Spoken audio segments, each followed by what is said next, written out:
Recently, there is another story that has been making quite tragic headlines. Yes, indeed. I was in Malawi for a week and a half, and one of the main stories that we were following up was on the discovery of mass graves. Another high-profile individual in Malawi, the son of former President Peter Mutharika, has been arraigned in court alongside 6 other people. Tadikira Mutharika faced charges of human trafficking and also murder following the discovery last month of 2 mass graves that contained 30 bodies which are believed to be of migrants who had been coming from Ethiopia. And Malawi has become a transit point, a key focal point in the migration route from the east of and Horn of Africa to Southern Africa that has been rarely reported, and that is why the discovery of these bodies in the Mzimba district in the north of Malawi has created so much attention, so much uproar in the country. This is what I found out during my stay there.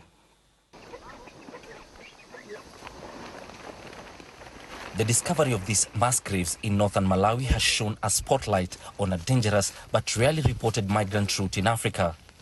30 bodies, all believed to be of Ethiopians, were dug out from shallow graves in this remote forested area of Mzimba.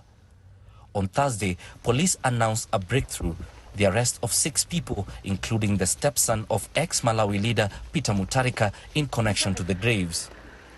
A vehicle belonging to Tadirika Mafutsa has also been impounded. All denied charges of murder and human trafficking. Meanwhile, the government is still waiting for the final autopsy reports on the bodies ahead of a possible repatriation to Ethiopia.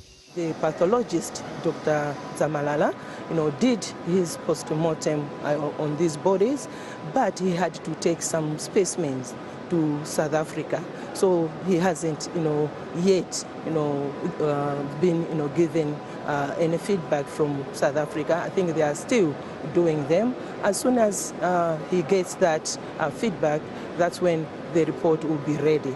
And after that report, that's when we will go into the issues of repatriation. Countries in Southern Africa like Malawi and Mozambique share common borders which are often porous with little police patrols.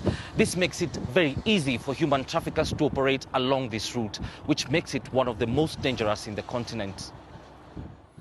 It all begins here in Ethiopia and Somalia as migrants move southwards. From there, they will then be picked up by different smugglers and taken through the porous borders into Malawi, Mozambique or Zambia.